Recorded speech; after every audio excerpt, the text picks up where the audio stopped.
একটা সময় ছিল যখন সারা ভারতবর্ষের মানুষ কাজের খোঁজে পশ্চিমবঙ্গে আসতো, আর আজকের দিনে দাঁড়িয়ে পশ্চিমবঙ্গ থেকে এক্সোডাস চলছে, পশ্চিমবঙ্গ থেকে মেধা বাইরে যাচ্ছে, পশ্চিমবঙ্গ থেকে শ্রমিক বাইরে যাচ্ছে, পশ্চিমবঙ্গ থেকে পুঁজি বাইরে চলে যাচ্ছে।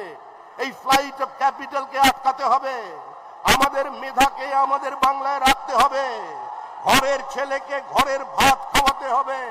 তাই ভারী শিল্প স্থাপন ছাড়া পশ্চিমবঙ্গের অন্য কোনো ভবিষ্যৎ নেই। কৃষি আর শিল্পের সহাবস্থানের শুধু স্লোগান নয়, শিল্পে কৃষির অংশীদারিত্ব চাই, পশ্চিমবঙ্গের শিল্পায়ন চাই, কর্মসংস্থানের সুযোগ চাই। আমরা অপেক্ষা করতে বলছি পশ্চিমবঙ্গের সমস্ত বিনিয়োগকারীকে, আমরা অপেক্ষা করতে বলছি এখানকার শিল্পপতিদের, আমরা অপেক্ষা করতে বলছি পশ্চিমবঙ্গের মেধাবী ছাত্রছাত্রীদের। আর কয়েকটা মাসের অপেক্ষা, 26-এর নির্বাচন, তৃণমূলের বিসর্জন। তালের দেওয়ালে লেখা হয়ে গেছে, তৃণমূল কংগ্রেসকে আর কেউ ক্ষমতায় ফিরিয়ে আনতে পারবে না। আপনারা অপেক্ষা করুন, আমাদের মেধা আছে, আমাদের টাকা আছে, আমাদের সমুদ্র আছে, আমাদের নদী আছে, আমাদের টোপোগ্রাফিক্যাল অ্যাডভান্টেজ আছে, আমাদের উত্তর পূর্ব ভারতের দরজা আছে, আমাদের পাশের পার্শ্ববর্তী রাজ্য উড়িষ্যা আছে, বিহার আছে।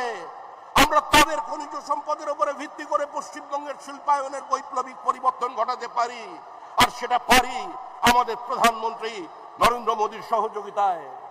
দেখুন, কারো চান বা না চান, কালের দেওয়ালে লেখা হয়ে গেছে, গঙ্গোত্রী থেকে গঙ্গা সাগর পর্যন্ত নরেন্দ্র মোদীর সরকার, ডাবল ইঞ্জিন সরকার, পশ্চিমবঙ্গের বিদায় আসন্ন। আজকে রাজ্যের মুখ্যমন্ত্রী সংবিধানের শপথ নিয়ে একজন রাজ্যের মুখ্যমন্ত্রী আক্রমণ করছেন কেন্দ্রীয় তদন্তকারী সংস্থাকে। এই আক্রমণ শুধু ইডির ওপরে আক্রমণ নয়, এই আক্রমণ যুক্তরাষ্ট্রীয় ব্যবস্থার বিরুদ্ধে আক্রমণ, এই আক্রমণ ভারতীয় সংবিধানের উপরে আক্রমণ। একজন সাংসদ, তৃণমূল কংগ্রেসের নেতা, প্রকাশ্যে দাঁড়িয়ে সুপ্রিম কোর্টের বিশ্বাসযোগ্যতা নিয়ে প্রশ্ন তুলছেন। এই আক্রমণ বিচার ব্যবস্থার বিরুদ্ধে আক্রমণ। ক্যালকাটা হাইকোর্টে বিচারপতিদের ঘরে ঢুকে তাকে ম্যানহ্যান্ডেল করা হচ্ছে, বিচারপতির বাড়িতে গিয়ে পোস্টার লাগানো হচ্ছে। রাজ্যপাল, যিনি রাষ্ট্রপতির প্রতিনিধি, যার নামে রাজ্য শাসন হয়, আজকে তিনি ভাষা সন্ত্রাসের শিকার হচ্ছেন। এই অবস্থা থেকে বেরিয়ে আসতে হবে। শুধু সোনার বাংলা স্লোগান দিলে চলবে না। আজকে যে সাইলেন্ট ডেমোগ্রাফিক ইনভেশন চলেছে, বিনা যুদ্ধে ভারত দখলের চক্রান্ত চলেছে, মালদার জমি ব্যবহার করে যেভাবে ঝাড়খণ্ড, বিহার, বনাঞ্চল, সীমাঞ্চলের ডেমোগ্রাফিকে বদলে দেওয়া হচ্ছে, আজকে তার বিরুদ্ধে আপনাদের আওয়াজ তুলতে হবে।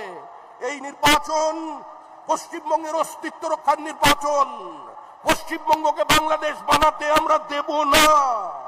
এ রাজ্য কোনো ধর্মশালা নয়, এখানে জেহাদিদের জায়গা নেই, রোহিঙ্গার জায়গা নেই, ভুয়ো ভোটারের জায়গা নেই, মৃত ভোটারের কোনো জায়গা নেই। তাই আপনারা এগিয়ে আসুন। যে প্রতিশ্রুতি মহাত্মা গান্ধী দিয়েছিলেন, সর্দার বল্লভভাই প্যাটেল দিয়েছিলেন, নেহরুজি দিয়েছিলেন, যে কংগ্রেস উদ্বাস্তুদের সামনে স্বপ্ন দেখিয়েছিল, সেই স্বপ্নকে যিনি সাকার করেছেন তিনি নরেন্দ্র দামোদর দাস মোদী। আজকে তার এই জনসভায় আপনারা এসেছেন, সকলকে অনেক অনেক অভিনন্দন।